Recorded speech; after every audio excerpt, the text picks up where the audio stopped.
皆さんこんにちは。なんかみんな家紹介とかしてほしいですかね。なんかね、最近いろんなね、動画にチャレンジしたいなと思って、で、その一つが家紹介とか、あと最近買ってみたものとか、ガジェット紹介とか、なんかね、とりあえずいろんなもんに手出したくて、なんかね、そういったね、もんが見たいっていうみんなからのリクエストがあったら、どんどん作っていきたいと思います。なんかあったらほんと言ってください。中国軍陸上戦力98万人、海上戦力23万人、航空戦力40万人、空母、駆逐艦、潜水艦360隻、作戦機2890機、戦闘機988機。この大軍が国土面積36,200km の日本の10分の1しかない小さな島に侵攻したら何が起こるのか、その後の世界はどうなってしまうのか。緊張感が増してきましたよね、台湾有事。昔だったらね、そこまで大騒ぎしなかったのかもしれないですけど、今年はね、ウクライナ侵攻があったじゃないですか。あの件があってから、もういよいよね、こちらでも起こるんじゃないかと。みんなすごいピリピリしてますよね。あまりウクライナとロシアの件とは比較はしたくないんですけど、ちょっとデータで見るとね、わかりやすいので、ロシアの GDP は 1.8 兆ドル、ウクライナ1980億ドル、それに対してアメリカ、中国、日本は世界の GDP ランキングでトップに君臨しています。アメリカ25兆、中国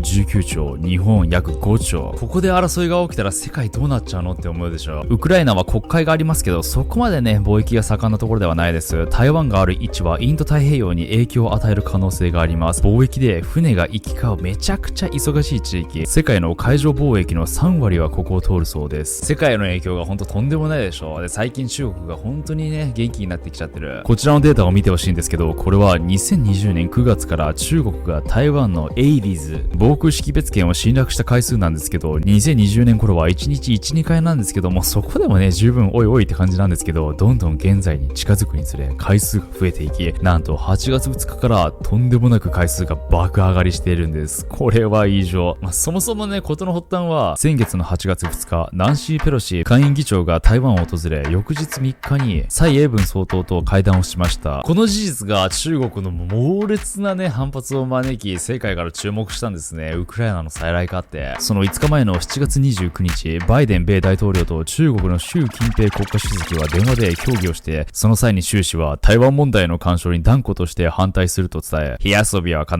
ず身を焦がすと述べた矢先の訪問でした。火遊びしちゃった。台湾での会談の際、ペロシ下院議長は台湾と世界の民主主義を守るアメリカの決意は揺るがないと連帯を表明し、蔡英文総裁もペロシを最も揺るぎない友人と表現するなど、もうガッチガチに連携するという姿勢を示したんですね。その中国の火遊び発言はね、置いといて、そしてそれに対して中国はもう武力で統一するという意思を隠さず、台湾を取り囲むような形での軍事演習の実施を発表。台湾へ武器提供しているアメリカのバイデン大統領は中国との対話を続けるなどバランスを保っていきましたが、今回の件で有事の際の関与を明言しています。お前ら言ったら俺ら行くよって、もう強気アメリカも。なのでそもそもペロシ下院議長、おばちゃんなんで今回行ったのって、なんで今回ね台湾を訪問してちょっとことを荒げたのっていう。ペロシ議長は安全保障、経済、民主的統治が重要だと示すために来たんだと話しています。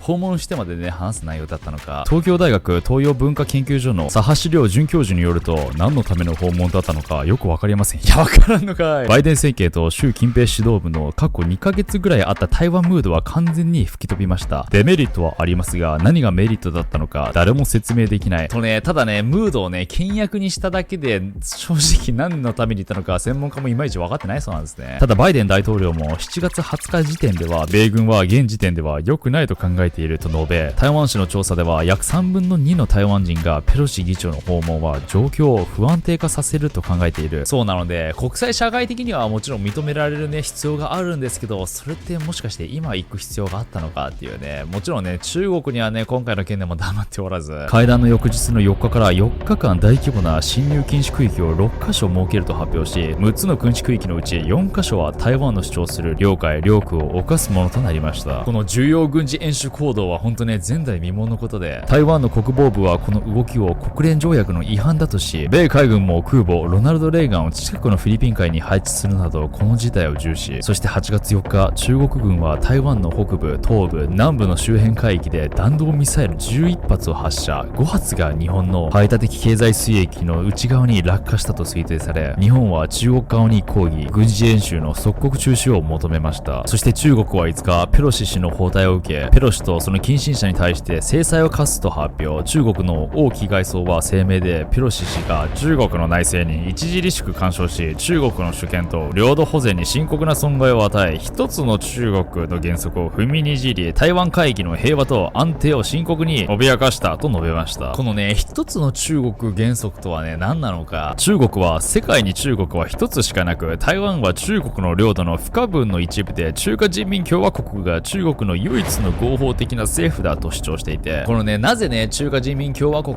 とこの中国が分かれているのかをね、知るためにちょっと歴史を振り返りますね。ちょっとだけ。台湾の歴史背景についての詳細な説明については、サロンの方でご確認ください。ここでは1895年から日本と清国の間で行われた日清戦争に敗北した中国は、下関条約の終結により、台湾全土を日本へ割譲渡すことになります。台湾は日本の統治下において、農業復興策、鉄道をはじめとする交通網の整備、ダムの建設、義務教育制度の導入など飛躍的な発展を遂げるのですが、1937年、今度は日中戦争、そして太平洋戦争の勃発。台湾は日本の重要戦力拠点として戦に参加することになるんですけど、1945年、日本敗戦。ここでね、50年続いた日本の台湾統治が終わることになります。そもそも中国大陸では国民党と共産党という政党があったんですけど、太平洋戦争下において日本を倒すという目的のため、一時的にね、協力状態にあったんですね。しかし、終戦の翌年には国境内戦を開始、1949年には内戦に勝利した共産党が中華人民共和国を建国しましたが、敗北した国民党は台湾に逃れ、中華民国として政権を本格化させます。台湾は中国の一部だと主張する中国、中華民国が中国の正当な政権だと主張している台湾。台湾統一は中国建国の父、毛沢東も成し遂げられなかった悲願、そして習近平主席も祖国の完全な統一という歴史的な任務は必ず実現しなければならないし、実現できるとこのようにね、統一に関してすっげえ意欲出してるんですね。絶対成し遂げるって。ではね、どちらが正解なのかっていうか、そもそも正解あるのかっていう感じなんですけど、視点によって変わってくるからね、そもそもこの全てをね、ややこしくしてるものがね、いくつかあって、1945年9月2日に調印されたポツダム宣言、日本への降伏要求の最終宣言として、ポツダム宣言8条において、カイロ宣言の条項は履行されるべきであり、またの日、本国の主権は本州、北海道、九州及び四国並びに我々の決定する諸諸島に限られなければならないと決められました。このカイロ宣言というのは、第二次世界大戦中の1943年に開かれたカイロ会談にて示された宣言で、満州、台湾、澎湖諸島の中華民国への返還が宣言されたものでした。ちょっとややこしいんですけど、ここでいう中華民国とは中国のことです。なのでここでは台湾が中国にね、返還されるということになります。しかし著名がない、時間と日付が記載されていない、そもそも国際条約ではなく声明書に過ぎないなどと、カイロ宣言は有効な宣言ではないという主張が当時の中華民国総統陳水扁氏からされ、中国の誤った解釈はカイロ宣言に基づいていると指摘しました。またさっきね、中華民国は中国のことを指しているって言いましたが、カイロ会談に参加していたのは当時の中華民国国民党主席の蒋介石だったので、いや、カイロ宣言では台湾は中華民国、台湾に返還されたんだという声もあります。そして1951年には日本が連合国側諸国と終結した平和条約、サンフランシスコ平和条約が調印されたのですが、ここでは日本の台湾、澎湖諸島の権利、権限及び請求権の放棄のみ触れられ、台湾の処分の件については明確には触れられなかったんですね。なので彼らに対する記述がなかったということなんです。この背景として1950年6月の朝鮮戦争勃発があります。それまで台湾海域に介入しないと声明を出していたアメリカのトゥルーマン政権ですが、北朝鮮による国際共産勢力の侵略を恐れ、台湾海域の中立化を宣言、将来の台湾の地位は未定と声明したんです。結果的に中国の毛沢東政権による台湾侵攻と台湾の蒋介石政権による中国大陸反攻のいずれも認めないという方針を取ったんです。そしてもう一つね、大きな動きがあったのが1970年。1949年以降ね、中華人民共和国と中華民国、世界の国々がどちらを選ばれるか迫られたんですね。お前らどっちのサイドに立つんだよって。中華民国、台湾はアメリカの支援もあり、1945年に発足した国連の常任理事国としての地位を維持し、1969年には68カ国もが台湾と国交を持つようになっていました。これに対して中国は国連発足直後から中華民国の追放を提起していましたが、必要な参戦票を取得できず可決されることはありませんでした。しかし1970年、中国と台湾のね、間で繰り広げられていた外交戦争が逆転します。ベトナム戦争にて痛手を負っていたアメリカがベトナムとの停戦交渉を進める中で中国の協力が必要となったんです。ここでアメリカが協力と引き換えに合意したのが中国の国連安保常任理事国の継承でした。この時点では中華民国の国連追放まではね、考えてはいなかったんですけど、結果的に中華人民共和国政府の代表権回復、中華民国政府追放を趣旨とするアルバニア決議案を国際連合事務局に提出。1971年10月25日に決議案通過を受け、中華民国は国連から追放されることとなったんですけど、中華人民共和国政府の代表が国連における中国の唯一の合法的な代表と決定されたこととなります。なので国際社会的には中華人民共和国が唯一の中国としてね、承認されたんですけど、実はそうでもなくて、日本はアルバニア決議が議論されていた際、中華人民共和国の国連加盟には賛成するが、中華民国の議席追放には反対するとした基本方針をとっていて、決議案では反対票を投じ、二重代表制決議案にも連名しています。一方、アメリカも中華民国の国連議席を守る二重代表制決議案を提出していますが、決議直前にアメリカ大統領補佐官ヘンリー・キッシンジャーが極秘で北京を訪問し、翌年の1972年にはニクソン大統領が中国を訪問、上海コミュニケという共同声明を発し、後に正式な国交を結ぶこととなります。この決定には中国とソビエトを引き離す目的と、あとね、将来的にアメリカの企業が中国に進出するための思惑がありました。このアメリカの動きを受け、同年田中角栄が中華人民共和国を訪問、日本と中国の国交を結ぶための日中共同声明が出されますが、その結果中華民国との国交を断絶することとなります。結果的に中華民国は国際社会で孤立することになったんですけど、非公式的に日本やアメリカは台湾との外交関係や民間交流を継続し、実質的に国交に近い待遇を行っているのが事実です。1979年、アメリカのジミー・カーター大統領は台湾との非公式な関係を維持するための台湾関係法に署名します。これは台湾の安全保障のための規定を含む法律で、台湾が中華人民共和国に占領される事態を避けるための政策でした。アメリカは台湾へ武器を売却するなど軍事支援を行い、日本の沖縄米軍基地などにより中国を牽制しています。現在のバイデン政権も台湾がね、自衛できるためにね、武器とかを売ってるじゃないですか。で、日本はというと、日中共同声明では中華人民共和国を中国の唯一のね、合法的な政府と承認しつつも、台湾の問題においては中華人民共和国政府の立場を十分理解し尊重するっていう、同意してもないし承認してもないみたいな、そのよくわかんない間のグレーラインにいるんですね。そんな台湾、1980年代にはね、経済成長に成功し、現在では半導体や電子部品を中心に、半導体ではね、世界シェアの6割を台湾が占めるなど、先進国の仲間入りをね、果たしています。そんな感じで台湾は魅力的なので、中国はずっとね、武力でね、台湾を統一させようとしてますよね。中国は巨額の支援や投資などを武器に、台湾の友好国の切り崩しを図っていて、2016年から2021年までの5年間で8カ国が台湾と断交し、台湾と外交関係を持つ国の数は14カ国にまで減っています。もうなんか元カノをね、束縛してる感じ、その元カノを縛りたいから、その元カノの交友関係とかね、全部断ち切って、もう自分しかいない状態にする感じ。1996年クリントン政権だった頃、アメリカが中国の威嚇に対して空母を派遣してね、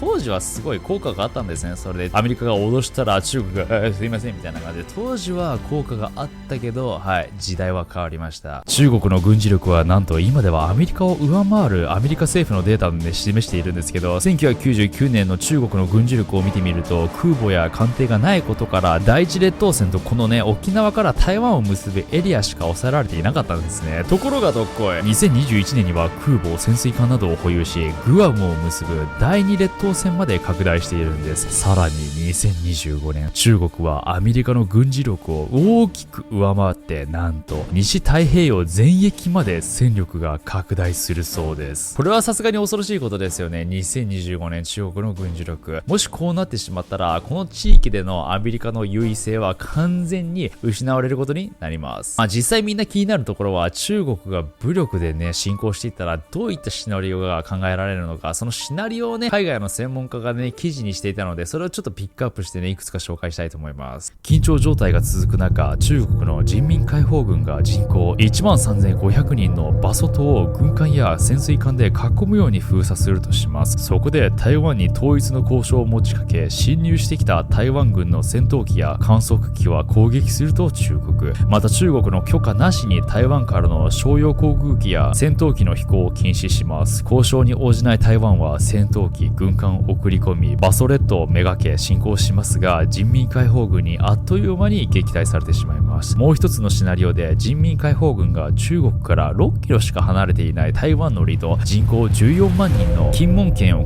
囲い、台湾軍の本部、軍事施設を爆撃し、反撃できないようにしてから金門県を占領しようとします。そこで台湾軍は中国本土の海岸線、人民解放軍の軍艦、戦闘機をめがけミサイルを発射。遅れて米軍の援助が来ますが、ここで中国は交渉や制裁を持ちかけてくると、交渉に応じない台湾に対し、今度は人民解放軍が台湾本土を軍艦や戦闘機で囲い、物流を遮断させることで台湾は世界から孤立。別のシナリオではこんなことしなくても台湾が反撃できなくするためにね、最初から戦闘機や中国本土からミサイルで台湾本土の軍事施設、飛行場、防空レーダーを爆撃し、台湾の戦闘力を落とす。ただ地上に全てのね、軍事施設があるわけじゃないので、台湾はくり抜いた山の中にも軍事施設があるので、そこから戦闘機を飛ばし反撃。その後は全面戦争みたいな感じで遅れて米軍の支援、あるいはね、日本からの支援もあると。そして一番恐ろしいのが全面戦争。中国は警告なしに大量のミサイル、サイバー攻撃を台湾全土に仕掛け、また同時に日本の米軍基地とグアムにもミサイルを放つことで米軍からの援助を遅らせ、一番スピーディーにことを成し遂げるシナリ